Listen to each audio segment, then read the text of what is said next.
உங்கள் வாழ்க்கையில் நடைபெறும் அனைத்து நிகழ்வுகளும் நீங்கள் எப்படி ஆழ்மனத்திற்கு உணர்த்துகிறீர்களோ அதன் வழியை பொறுத்தே அமையும் என்பது 100% உண்மை.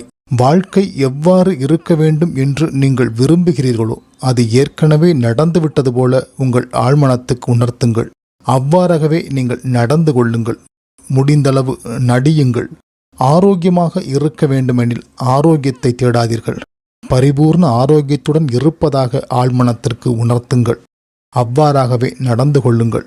செல்வச் செழிப்புடன் வாழ வேண்டுமெனில் செல்வ செழிப்புடன் வாழ்வதாய் மனப்பூர்வமாக ஆழ்மனத்துக்கு உணர்த்துங்கள். நிம்மதியுடன் வாழ வேண்டுமெனில் நிம்மதியை தேடிச் செல்லாதீர்கள். நிம்மதியாக வாழ்வதற்காக எவற்றையெல்லாம் செய்ய வேண்டுமோ, உதாரணமாக பொறுமையுடன் இருப்பது, விட்டு கொடுத்து போவது, சகிப்புத்தன்மையுடன் நடந்து கொள்வது போன்ற செயல்களில் நீங்கள் ஈடுபடலாம்.